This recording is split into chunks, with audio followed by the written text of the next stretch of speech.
Good evening, everybody. The December 20th, 2022 Hibbing Public Utilities Commission meeting is called to order.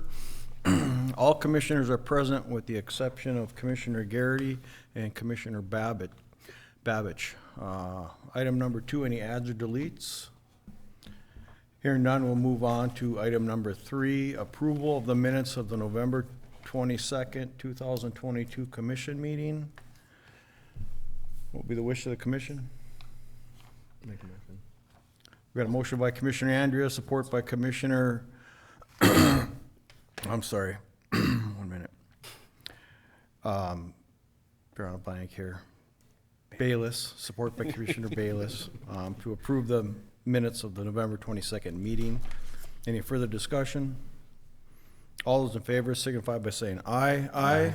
Approved. Motion carried. Next item will be citizens forum. We have 2 people joining us. First one will be Rob Farnsworth. Yeah. Thank you, Senator. Yeah. Okay, thank you for inviting me here today. Mostly just came to introduce myself. So I am the senator-elect here in Senate District 7. Currently live in Hibbing, so I am reasonably acquainted with Hibbing Public Utilities, and recently was able to get a tour. Well, I guess now it's about a month and a half ago. And I'm very impressed with the work that's going on over there. Really happy to hear that we are producing our own energy again. That we're not reliant on outside sources, that we are providing good union jobs here in Hibbing and also supporting, local loggers. But mostly I just came to hear any concerns or, of course I'm going to be going to St. Paul in about 2 weeks. So I've been trying to get all over the district. I was in Aiken this morning. I've been over to Grand Rapids and, over on the East Range. And so just trying to get around as much as I can to hear concerns that folks have. And so I guess that's about all I have to say. So I don't know if Luke is going to send me the information or if we have time for it now or how that would work. So probably not now, I'm guessing, since you've got a packed agenda. Well, thank you for your support, Rob, and good luck down in St. Paul. All right. All right. Great. Thank you very much. Thank you. Next person, Betsy. Thank you. Yes, so hello, my name is Betsy Olavanti. I'm the Community Development Director for the City of Hibbing. I started in June. And since then, Luke and I have been working fairly closely together on a bunch of different projects. We're focusing in on housing to start. And so we've got a couple of different areas that the city is undertaking some small area planning around. And we brought the PUC right to the table just to start talking about what do you have there? What are you looking at doing? How are our future plans going to be impacting usage and generation and those sorts of things? And we've just continued to talk about, the current economic development projects that we have underway around town as well, and look forward to having a really close partnership with the Hibbing Public Utilities, and now that he's brought Stephanie on as well, starting to work on some of those projects and collaborate right up front. So we're excited to be a part of Team Hibbing here and start moving some things forward. So I just wanted to come and say hello, and I'm happy to be here. So thank you. Thank you, Betsy. Appreciate it. Thank you.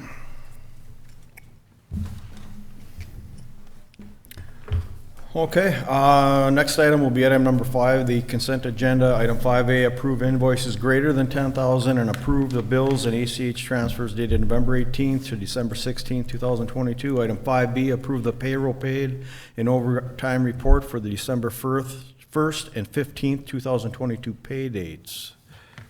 I'll make a motion to approve the consent agenda. Is there support? We have a motion by Chair Hart, support by Commissioner Andrea, to approve a consent agenda items A and B. Any further discussion? All those in favor signify by saying aye. Aye. Motion carried. Item 6A, under financials and risk management, will be review and approve the November 2022 financials. Anything to add, Mr. Peterson? At this point, I do not, although I would like to introduce Bethany Ryers, who's on Zoom. Bethany, can you hear us? I can. Hello. Hello, and I just wanted to say congratulations to HPAT for making this Zoom transition seamless because we can hear you, we can see you. This is looking very good. So Bethany, would you Likewise. like to introduce the financials and where we're at with the chart of accounts project? Of course. So starting with the financial statements, so we have reconciled cash through November. So cash is king. We know that all the transactions are recorded through November, and that cash is correct. In November, you'll notice the expenses a bit of a decrease, and that's because there was an entry made to correctly allocate some labor to the construction project. So you'll see that nice decrease there and an increase in your construction work in progress balance. As we go into December and start looking at more of the year-end entries, there will be some additional adjustments related to monthly depreciation expense. And then any other entries likely will just be a reallocation of expenses among different accounts to ensure that they are recorded in the correct place. But otherwise, and those are basically the big changes in the current month. I don't know if you have any questions specific to the monthly financial statements.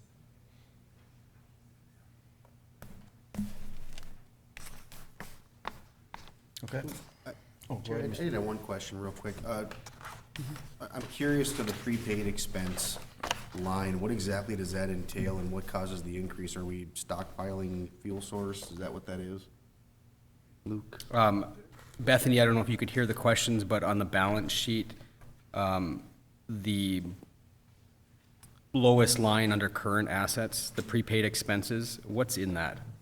And why does it increase during the year? That's a good question. I would have to look into it to give you a correct answer. And what I can do is I will look into that in the next 2 weeks so I can ensure if we need to make an adjustment, we can make it with the December financial statements. Perfect. Thank you.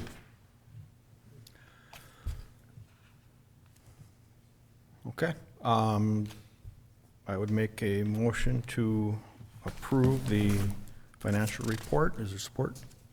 Support. Okay. Motion by Chair Hart, support by Commissioner Bayless to approve the 2002 financial report. Any further discussion? Hearing none, all those in favor signify by saying aye. Aye. Opposed, motion carried. Item 6B, approved chart of accounts, implementation effective January 1st, 2023. Mr. Peterson? Thank you, Chair Hart. Again, I'd like to bring Bethany up here. If you could hear me, Bethany. Attached in front of you, Commissioners, is the recommendation to implement our new chart of accounts effective January 1st, 2023. This is simply a reorganization of our main accounts in our financial system.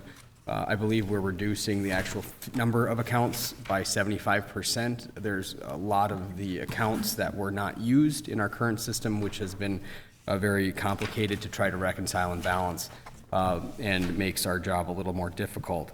The new streamlined chart of accounts will improve efficiency, and it's expected to improve transparency among the utilities. We will be a one-fund utility with separate operating departments of administrative, water, gas, electric, and steam. So there is a memo with some of the detail, and also I'd like to defer to Bethany Ryers from Baker Tilly, and I'm looking at the screen. Awesome. Yes, so I know we've discussed the chart of accounts before and the benefits to Hibbing to change to this new chart of accounts. All of that is kind of summarized in that memo that's in front of you. Also, I put a small description of what the new structure of the chart of accounts will look like. What's really beneficial and where you really see the consistency is when you look at the account structure. So we are basing the account structure on best practices for utilities. So the FERC chart of accounts for electric, gas, and steam, and then a RUC chart of accounts for water. What that does is those are very established chart of accounts. They're best practice for utilities from the major, utility industries. Everybody uses them. And they come with a very detailed chart of accounts with descriptions, so everyone will know what account, based off of the activity, where to code it to ensure consistency and then also assist with rate making and cost of service studies when you get there.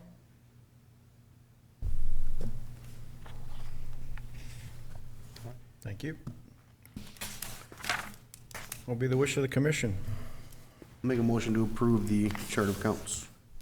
We have a motion by Commissioner Bayless, support by Commissioner Andrea to approve the chart of accounts implementation effective January 1st, 2023. Any further discussion? Hearing none, all those in favor signify by saying aye. Aye. Approved. Motion carried. Item number C, we have a quote from PPC Industries Yes. in the amount of Five. $5,000 to repair one field of a 3-field electrostatic precipitator and boiler number 4. Mr. Peterson? Thank you, Chair. If you recall, in November, we approved PPC Air in the amount of $547,000. I was talking with them, and I thought we had a bid for all 3 fields and all of that, and it turned out there was an error in their first proposal. So they apologized profusely for that because they did not include the 3rd field in that. We discovered that upon following up about the payment terms, if you recall, based on commission feedback. The new revised payment terms for both POs are 25% upon initial contract and 75%, the bulk of it, after all the work's complete and functionally acceptance tested. So the 3rd field, so if you recall, the fines that the public utilities had back in 2021, early 2021, based on the stipulation agreement, was a lot due to precipitators malfunctioning. And even though it wasn't in that period, the precipitator in boiler 4 had been malfunctioning for a while. And that's basically the big bug zapper that zaps the extra particulate when it comes out of boiler 4. The way it works is the air goes through this bug zapper, and the first field gets most of the air and the particulate. So that field is the dirtiest because it's zapping the most bugs. The thing that goes through it next is the second field that zaps even more, and then the 3rd field is at the end. Ours is even worse because in 2007, when we started this thing, we let some water get in there, and the first field is like at half capacity. So 1 and 2 are absolutely necessary. The 3rd one is it's the last in the precipitator bank. I just feel that since we're taking this all apart, redoing it, the budgeted amount for the whole project was $1.5 million. This would keep the total budget still at $1 million for the ESP project. And I think it's good to, since we're doing this, this is once in a 20-year opportunity, let's redo the whole ESP. Thank you. What will be the wish of the commission? Make the motion to approve. Is there support? We have a motion by Commissioner Bayless, support by Commissioner Andrea to approve the change order in amount of $205,000 to PPC for the precipitator work. Any further discussion? All those in favor signify by saying aye. Aye. Opposed? Motion carried. Fines. Item 6E, approve requesting for bids for standing purchase orders and blanket quotes for 2023 services. Mr. Peterson? Thanks. Oh, I'm sorry. I got to back Yep. up. I Okay. skipped up one.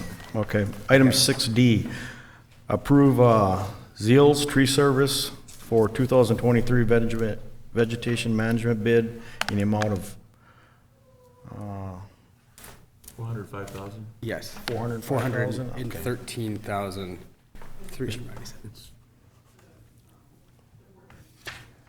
Yes, 413. Yeah, And then I'll get to it. okay.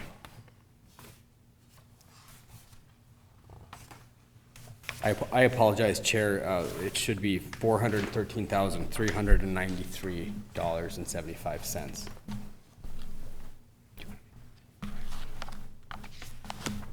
In the cover page, it does say that in the paragraph, but on the heading, it says 405. Oh, I'm sorry. Yeah. Yep.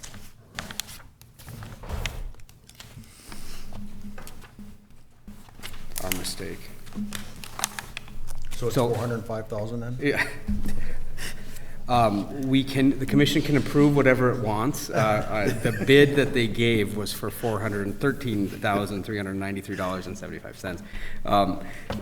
I apologize for that typo in the header of the memo. If you recall, we just went through a really big snowstorm here and some really cold weather. I'm very happy to report, well, first of all, I'd just like to say condolences out to all the utility customers from other utilities that have had power outages. I believe our house at home was affected for almost 12 hours one night. Many customers for Minnesota Power and Lake Country Power have been affected by this. To almost 100,000 people, I'd estimate, in the whole North Round have been without power at some point over the last couple of weeks. And our thoughts go out to the line workers who are working out in really bad conditions out there to restore power to customers. Very fortunate that none of those customers were here in Hibbing, but just this is something that I think is a regional concern and something that we should be prepared for the coming winter, is that we have another big storm in our area, and knock on wood, our preparations have been good so far, and we just know we're going into winter and can expect more power outages. That said, I'm reasonably fortunate that we haven't had any here in Hibbing, and I think that's due in large part to a lot of the proactive work the commission has done in accepting and approving vegetation management work within the system. If you recall, last year we prioritized the 23 kV, which was the main feeder lines coming into town. We took care of that, so that's the main artery connecting us with MISO that is now free and clear. This year's vegetation management bid was for the 13.8, which is the next step down in voltage for the whole system, and it covers a quite extensive length of territory throughout Hibbing Public Utilities. And our strategy is to itemize go by voltage throughout the town, so we can get to the 2400 last, and hopefully by the time we're doing that, we're replacing 2400 with something more modern.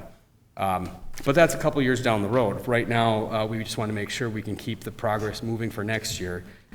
So if you commissioners received a copy of the public bid that went out for vegetation management work, and we went out to bid in October, or end of October, and had a bid receipt in December. And so we had two vendors show up at the pre-bid meeting, Asplund and Zeeles. And Zeeles ended up providing a bid, and they provided a bid at $413,000. They were the only only entity that did provide a bid, and because of the detailed work on our spec, they were able to produce a bid much tighter than they have in the past. And so I would just like to say that it's not ideal that we only have one bid for vegetation management work. Noting that a lot of the vegetation management companies are from out of the area. So Asplund's based out of the Twin Cities. Zeeles headquartered in Ashland, Wisconsin, although the local field rep, OJ, and the superintendent live here in Hibbing. So we do have somewhat the local discount. And based on feedback with staff, they feel that this is a very good bid, especially in comparison to what the Public Utilities has received for vegetation management bids in the past, for the amount of work provided. So I recommend approval. I know it's not ideal, but I also have a strong feeling that this is a good price for the amount of work. Thank you, Mr. Peterson. What will be the wish of the commission? Make a motion to approve vegetation control contract. Okay. We have a motion by Commissioner Bayless, support by Commissioner Babich, to approve the quote in the amount of $413,393.75 to Zeal for vegetation removal. Any further discussion? Hearing none, all those in favor signify by saying aye. Aye. Opposed? Motion carried. Thank you for this. Next item will be item 6E.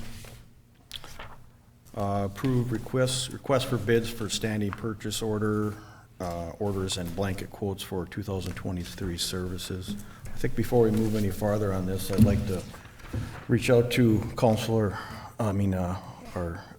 attorney, Mr. Borland, and I've asked this question in the past. We're doing 1-year quotes on this work. Can we do 2-year quotes? Chair, members of the commission, I don't know that there's anything that prohibits you from doing a 2-year quote. You'd be binding an ongoing commission in the future. But on its face, I don't know that there's a prerequisite that it only has to be a 1-year bid amount. Okay. Have you thought about that, Mr. Peterson? I have. I mean, a lot of this work, if it's large values, we're going to be bidding it out anyway. So I think the strategic value of this process is still to keep us in compliance with this Minnesota statute, as I understand it, just to make sure that we're not getting into too much trouble when we have repeated small jobs. And the auditors ask, why did we spend $65,000 with this guy? And it's all emergency things. So, I guess in terms of the amount of work, I do think we should try to keep multi-year perspective in, although costs are also rising right now, and I hate to lock us in for 2024 if inflation comes down. So what I'd recommend doing is we still do quotes again for 2023, and then on a case-by-case basis, requote what we feel we should in 2024. So the way the contract's worded, correct me if I'm wrong, Andy, and maybe this is a follow-up item, but they don't expire. Is that correct? On calendar year, once somebody passes through the bids, there's no expiration on our ability to use them. Chair, members of the commission, that's true. I mean, you can contract with anyone you'd like and ongoing. So if you picked a bidder for 2023, if they went into early 2024 until you'd established a new bid, I mean, it's kind of by somewhat the practical nature of the past practice, that's what you'd be doing. And Chair, for follow-up on General Manager's comment with regard to the bid amount in the statute. So for most of the services here, these would all fall under the municipal contracting law, which is 175,000 is your kind of magic number. If you know that, say, backhoe work was going to be in excess of that number in a year, that should be a sealed bid process. That's the magic number. And you can't try to then dissect it into smaller things to intentionally try and circumvent that. So that public entities are obligated to make a good faith estimate as to where they think they are. If they really think snow plowing is only going to be $50,000, that does not have to go out for sealed bids. You could take all of them up for sealed bids if you wanted to. You're just not legally obligated to go to that route. Thank you. Yeah. I'd ask because sometimes I'm sensing we could be getting better pricing if it was a multi-year contract. So I got to ask that question. We can certainly include that as a question item. Like this is a 1-year rate. What is the rate for a 2-year rate? I mean, I think that's a great idea. We can certainly include that. Yeah. Okay. All right. Thank you.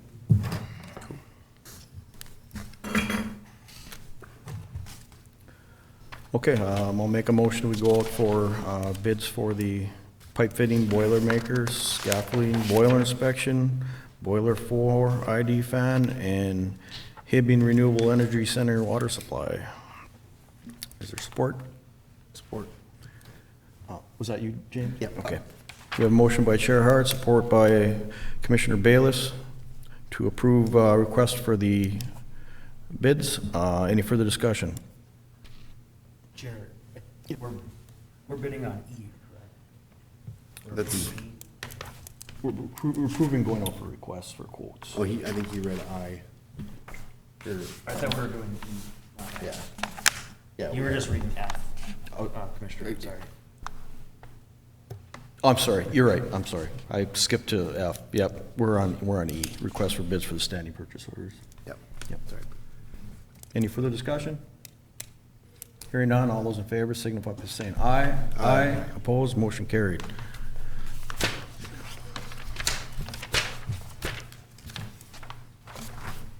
Now we'll move to item 6F.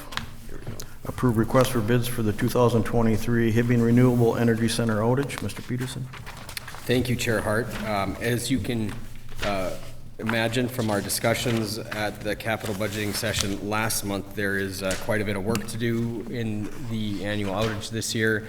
And while some of these individual works like pipe fitting, boilermaker, and scaffolding are, routine things, the scope, we are going to go out for specific bids for the pipe fitting, boilermaker, scaffolding, and boiler inspection, as well as, or I would recommend we go out for bids for these few items, as well as boiler for ID fan and water supply rework. So with that in mind, this would allow us to maintain the projects that we have on slate for the capital budget with good pricing right now, so that we can get these scheduled and awarded hopefully sometime in January for final scheduling in May. Thank you, Mr. Peterson.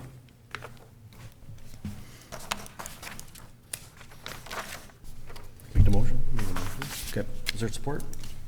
We have a motion by Commissioner Andrea, support by Commissioner Babich to approve going out for bids for the 2023 Hibbing Renewable Energy Center outage. Any further discussion? Mr. Bayless? I got a question, Luke. I'm just looking at the items back here and the dollar amounts. I know they're all estimates, but I'm curious, on the pressure washing or two brush water side, there's one number that's different for one boiler.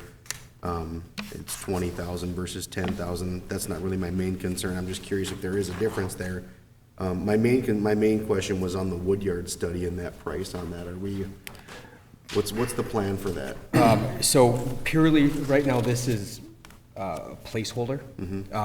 The planning we would do kind of in depth over the winter time to really see what we can do to optimize that. So for at this point, it's a budgetary number.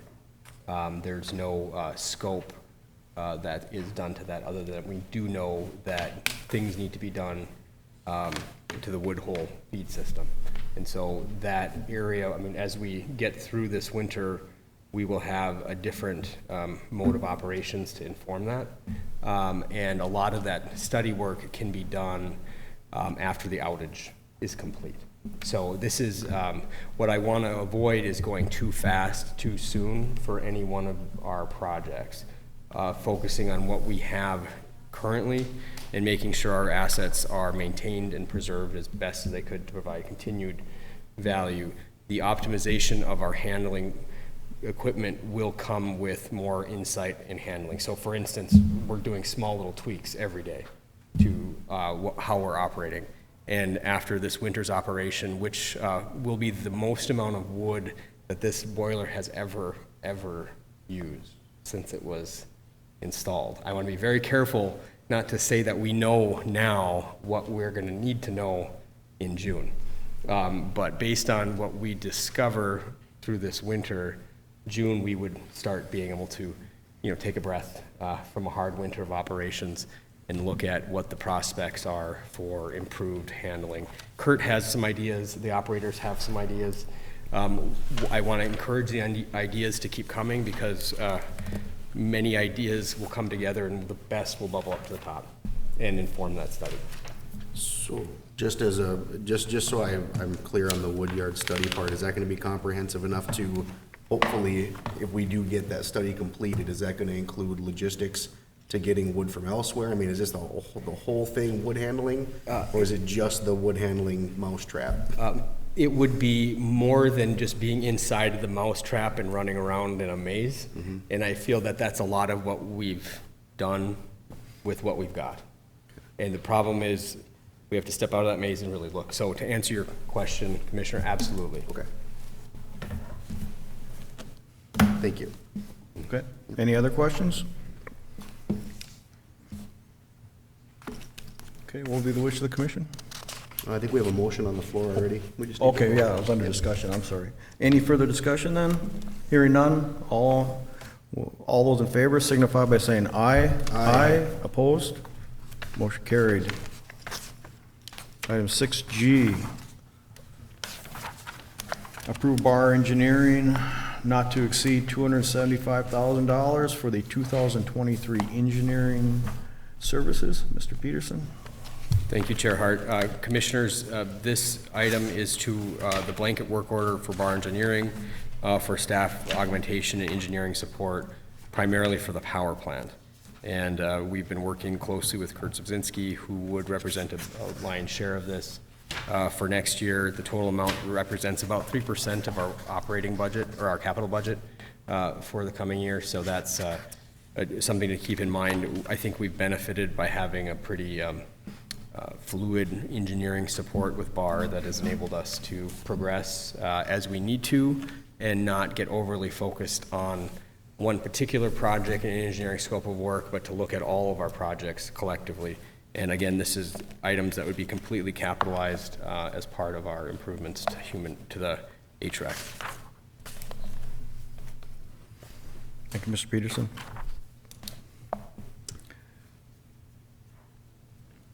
I'll make the motion to approve the bar engineering for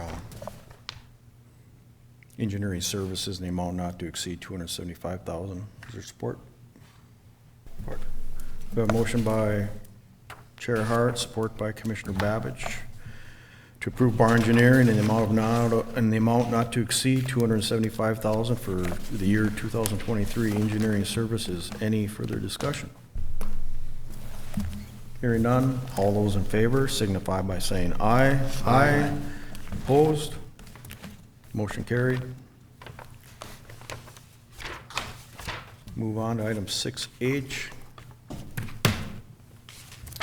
Approve Bolton and Menk in the amount of $348,000 for engineering services for water distribution main capital improvement plan for 2023 construction season, spec and bid development. Mr. Peterson? Thank you, Chair Hart. Commissioners, very proud of the work that we've done through the Public Utilities team and the support of Bolton and Menk to have the first capital improvement plan for city's water utility, I think probably in 100 years. And as part of that, you know, there is an investment in the water utility renewal of about 2% of the system a year, which equates to about $6 to $7 million in capital projects every year to kind of get us caught up with replacing some of our aging infrastructure. 3 of the projects that were selected for 2023 are on Hematite, 18th, and Minnesota Street here in Hibbing. And this is the engineering scope of work for those 3 projects. And also I'd like to introduce Adam Nix again to the commission. Adam, if you wouldn't mind stepping up to the podium, if you would, Chair. Just to address any questions you might have about this scope of work.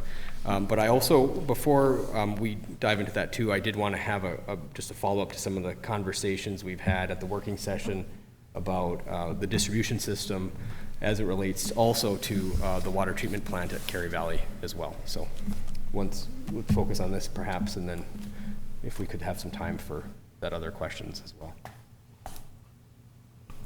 Adam? Yeah. As Luke said, the scope and fee services in here. I'm sorry, did you want to talk about the water treatment plant stuff first? Yeah, if you could just real quick cover on this, and if there's no more questions, we can hop right into Cary Valley as the commission wishes.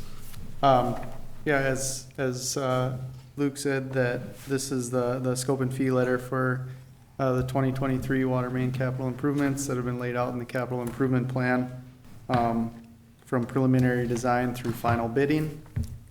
This doesn't include the construction phase. I just want to make sure that's totally clear. So post-design, that Hibbing Public Utilities would be free and clear to administer that contract however they so choose. We would, appreciate the opportunity to pose on that portion as well, but that would be the end of this scope and fee would be through project advertisement and bidding.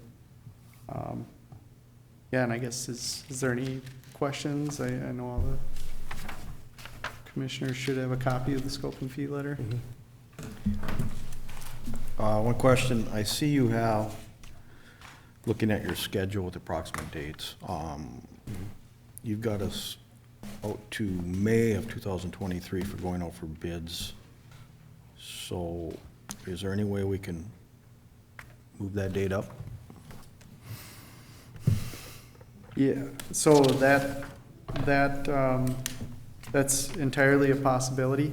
The schedule is laid out in a typical plan development timeline. If we need to accelerate that for any number of reasons, I mean, we can definitely have that discussion. If I could, Chair. Mr. Peterson? Let's target April if we can, Adam, because, and of course, January would be fine as well. But I don't want to put any pressure on you. I do want to report that they've already been going on this, and they've already been surveying all the sites in the customer service. So we're actually getting good data for our customers' GIS system as they do this and mark out the surveying too. So we're kind of accomplishing some good things. So I got to ask that question. You know, the later we go into the construction season, the higher the prices are going to get for these projects. So we want to do it as soon as possible. Right, and this schedule is laid out, as I said, in our typical plan development timeline. We would accelerate that as much as humanly possible. But as Luke said, you know, ideally we bid it in January. So as fast as possible. Yes. Thank you. Okay. That all we have? Look for a motion? Okay. I'll make the motion to approve. Okay, is there support? We have a motion by Commissioner Bayless, support by Commissioner Andrea to approve Bolton and Menk in the amount of $348,000 for engineering services for water distribution main capital improvement plan for the 2023 construction season. Any further discussion? Hearing none, all those in favor signify by saying aye. Aye. Opposed? Motion carried. Thank you. Thank you. Was there any discussion you wanted to have on that? So I just wanted to remind the commission, members of the public, about the decision to focus on building a water treatment plant at the Cary Valley location. That's the site of an existing well the Public Utilities has that was built in 2013. That's been unused since, and that well serves as suitable replacement to Scranton Well, which we've had to vacate due to mining activity last year. And so I'm looking at Senator-elect Farnsworth as kind of one of the big issues that we have here in Hibbing is a lack of water unencumbered by mining interests. And so, of course, as part of our restorative development plan, we want the utility to be the focus of that regional economy. And of course, relocating a well and using an unused well so that the mining activity can continue is obviously in everyone's best interest. The water studies that were done and we discussed in April kind of indicated that north, south, east, and west all have possibilities, and water sources are one of those things like that everybody in Hibbing has an opinion on. And of course, all opinions matter, although in this case, I think we're really referring and relying on the valuation of the previous studies done on both the quality and the capacity of all those sites, and have found that expanding to an east well field is one of the very few reliable options that we have that covers all of the buckets. With that comes the main line that we have from the airport all the way into town, a 5-mile stretch of 18-inch water main that, as we discovered at the last working session, there were some questions about the amount of pressure at customer services along that 18-inch line as the new water treatment plant, well, in this current phase for Cary Valley's well, but as it would expand to a new well field, perhaps having 5 wells feeding it now, what are we going to do with the amount of pressure? Because if you recall, the Hibbing urban area is about 15 feet higher than the airport, if I recall correctly. So the pressure falls down the water main down to the airport. So customers along Highway 37 experience already somewhat elevated pressure from our current, still well within our specs as a city, within safe drinking pressure levels. But as we pump more water from that site, we might have some things to keep managing. So Adam and I talked, and Brian and I talked about how to deal with the pressure along Highway 37. And I'm going to put you on the spot right now, Adam. Yeah. So I'll lead off with, there's not going to be a solution discussed at this meeting necessarily. I did talk with Brian Golden, the lead environmental engineer on the water treatment facility. His intent is to bring some potential solutions forward to the next commission meeting in January. But a few of the different pieces that we talked about, there's various things you can do to manage pressure, whether that's pressure reducing valves or the addition of booster stations, depending, it all really depends on the final configuration of how those pieces come together. But I guess just for this meeting, the intent is to bring some of those final solutions forward to the January commission meeting. Or I should say preliminary final solution. And commissioners, as I understand it, the pressure at the airport is around 145,000 PSI right now. And so that's the highest pressure currently, which is still within spec. It's high, you know, my well at home has 40 PSI, and I'd love 50 PSI. But unfortunately, that's what you get when you're not on a high-quality water system like Hibbing Public Utilities. What we want to do is manage the customer's experience all along Highway 37.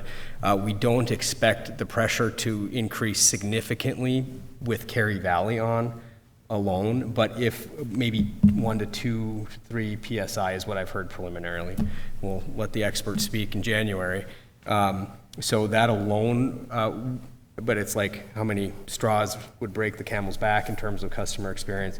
One of the solutions obviously is put pressure reducing valves on each service. Our meters alone are rated for 200 PSI that we're putting in people's homes. So, you know, we have higher pressure potential, but with a 3/4 inch service line, a PRV is probably the most economical solution. Long term though, if we add more wells on this plant, you just increase that. And so the question will be, when does the commission act to solve the problem of elevation between urban Hibbing and rural Hibbing, which has existed for some time, but just as we start to expand out that way, we're going to have a comprehensive solution for. And I'd say that there's one solution of separating source water management, so making sure we have enough quality and quantity of water to drink. Then the other side is how are we going to manage that water when it's in the system. And so these are two certainly related things that will have different time horizons for solutions. So just wanted to update the commission on that since it was a current item. January will be here soon. I would also expect we're not going to have a cost increase to this project due to this pressure issue. No, I would not anticipate that. That's those, as we discussed earlier in the day today, those things go hand in hand. I mean, I can't fully speak for Brian, but he's not here right now. There's factors to take into consideration when you're implementing new pieces to a system, and one of those is how to manage your existing assets. So I would say that those go hand in hand. Sure. Oh. You guys will get an email from me regarding the pressure pretty soon. Sure. Perfect. They've map quested where your shop is, and it's marked.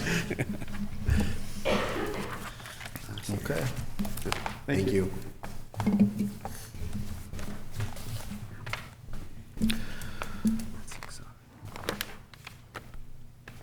Okay, we'll move on to item number 6I, which will be the Hibbing Renewable Energy Center Insurance Renewal Update. Thank you, Commissioner Hart. If I could refer commissioners to the separately handed out supplemental packet that has updated information since the packet distribution last week. If you recall, we've had issues with our insurance for a while, and we actually lost the insurance for a time period in 2019. And so very happy to be putting the past behind us. And we started the conversations with FM Global, all throughout the year, meeting their specs on our project, our turbine rebuild, all these things. There's been a lot of ongoing discussions. And as I have mentioned in our working sessions, but maybe not publicly here in front of our customers, is our risk rating has gone from at the bottom where we lost insurance in 2019 up to the 60th percentile, which is, in a couple of years, I'm happy for the work the commission has put in and made the representations to our insurers that we're serious about the businesses we're in. And so that's been reflected in our insurability. So while we did not go out for bids this year for property insurance at the power plant, the property insurance market for power plants, especially in this era, is just, it's a niche market. FM Global is by far the largest insurer of power plants around the country, and something that as we're developing, I view the relationship as being fairly helpful in terms of helping us improve our quality and insurability and managing the risks of the ratepayers' assets. So with that in mind, I am here to present to you an updated quote from FM Global that I would like to recommend for the Commission's approval this year for a total premium of $491,819. And this is in line with past premiums for FM Global. I don't have the exact number approved last January, but this represents a slight increase from where we were last year. There were a couple things that I had requested that we do for this premium renewal. The first draft that we got was for $599,000. So we've been able to reduce the actual cost to FM down just about $100,000 since the first draft due to some of the conversations about the insurability. The first item was the old policy had a deductible of $500,000, which was essentially like a maintenance plan. If something happens, you call insurance and you get it to replace. We haven't had any claims. I just think that's a little excessive for where we're at. So I recommended that we increase the deductible to $1 million, which is more of a catastrophic type situation, which is where we're at. I also removed the brokerage fee from the FM quote. That we are working with Range Reliable as our broker. I would rather just pay an invoice though for a brokerage fee. And so we can work on that directly. And as you see later, one ways that we can reduce the brokerage fee is that we also lump it in with the League of Minnesota Cities policy, which is also renewing. And, League of Minnesota Cities policy requires a broker, and we have had a local insurance agent through for League of Minnesota Cities, but I just don't feel we have enough love to share amongst two brokers in town. It's better just to have one really close one. So with that in mind, I'd like to have Range Reliable be a broker on both policies. And because of that, I'm also including the League of Minnesota Cities renewal, which is also due in January for your review and consideration as well. Thank you.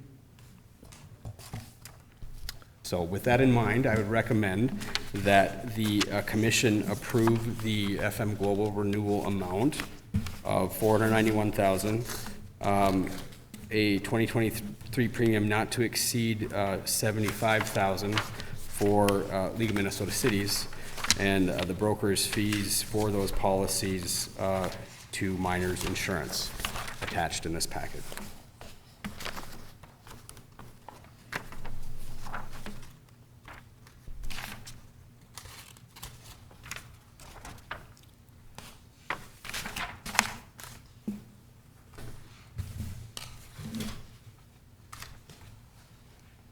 Are there any questions? I'd be happy to answer them if we have them.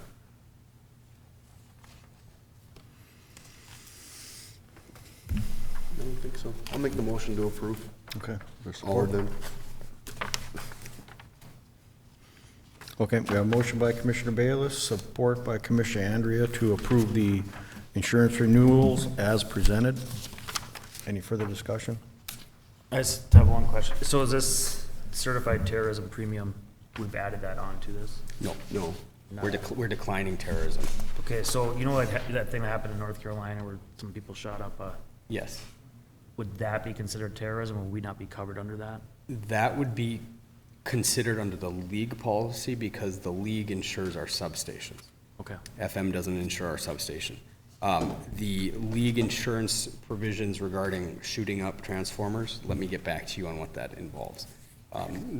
The terrorism is like airplanes crashing into buildings from FM side. And there's another pot of federal money available for those type of situations. Okay. So, All right, thank you. Any other discussion? Hearing none, all those in favor signify by saying aye. Aye. Opposed? Motion carried.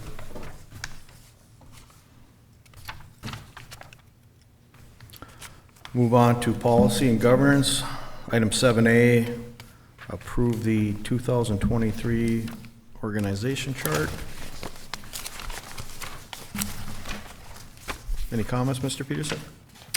no, other than I'd just like to introduce the org chart is here with everybody in their places. You'll notice we've aligned more of the Hibbing Renewable Energy Center operations under Paul Plumbaum, our energy pricing and programs manager, and then clarified the manager of utility operations direct reports of Stephanie Dickinson, that not just the heat crew, water crew, and line crew report through utility field operations, but also the operations coordination, which is our customer service lead, which we'll get to next in the packet. But that would be Stephanie Senich currently, who is performing as the customer service clerk, would report in through the utility operations framework, is kind of keeping all the balls rolling on the outside field crews. Also, the transportation department would report up through the field crew, just because of the nature of the work of the crews outside in trucks mostly, and then the metering department as well would report in through Stephanie. Thank you, Mr. Peterson. I'd make a motion to approve the organizational chart as presented. Is there support? We have a motion by Chair Hart, support by Commissioner Andrea to approve the organization chart as presented. Any further discussion? Hearing none, all those in favor signify by saying aye. Aye. Opposed? Motion carried.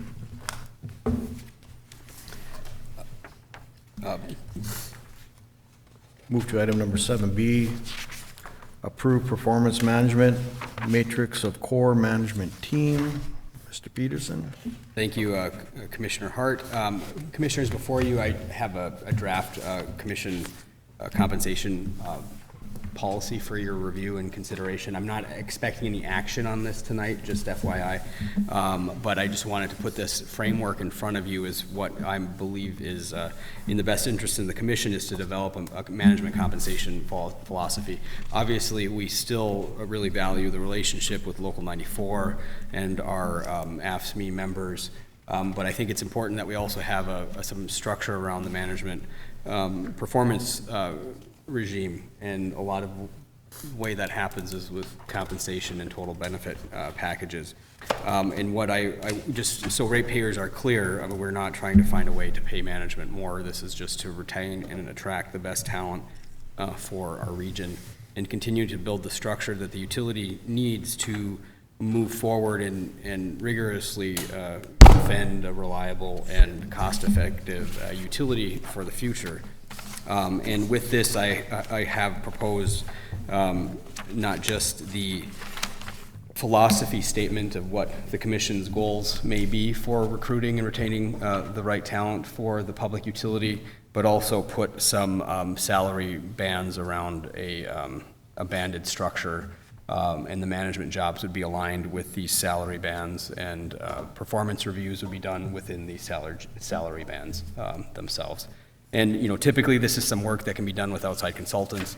It's also, we're not that large of an organization. So consulting resources at the city and the League of Minnesota Cities is how we've started with this. And I think I'd recommend that we approve something like this, the commission approves something like this in the near future and uses the basis for performance reviews, which I would plan to start doing in January, meaning next month. So we have a very talented core team here of Penny Rachaski, who's certainly no stranger to the commission.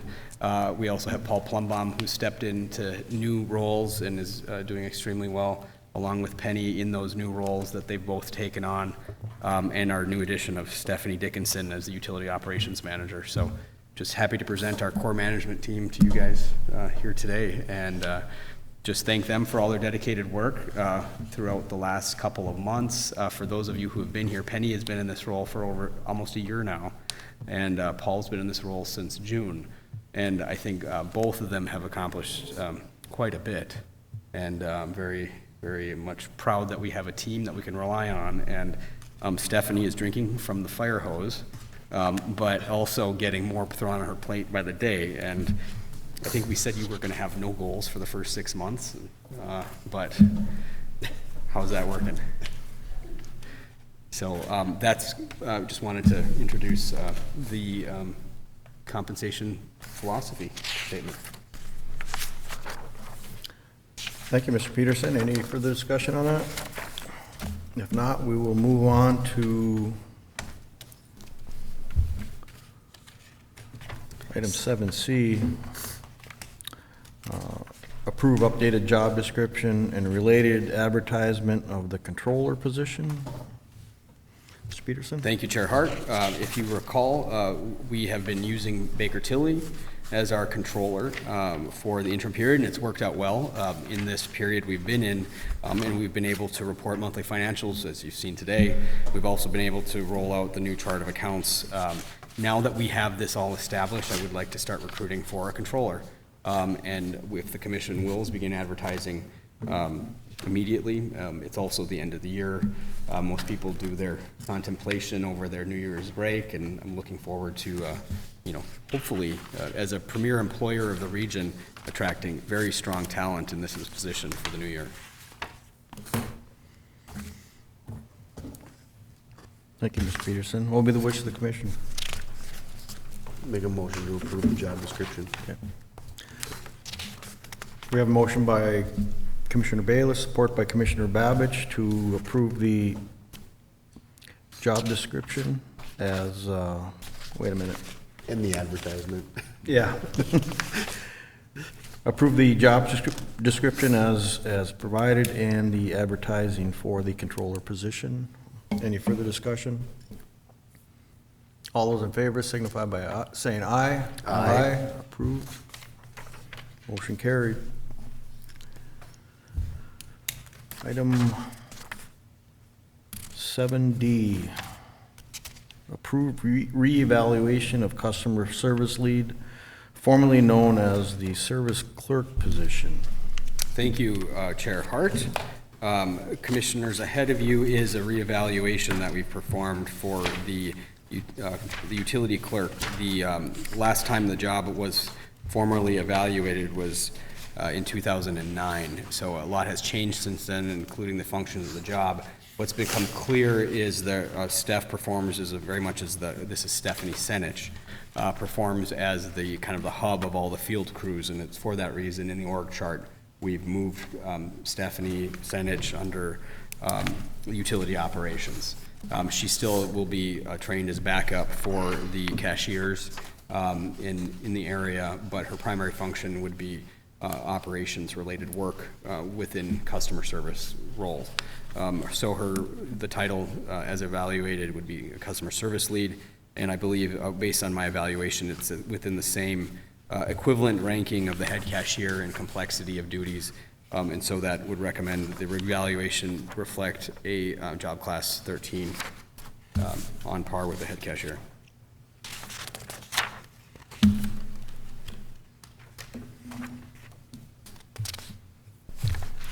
Thank you, Mr. Peterson.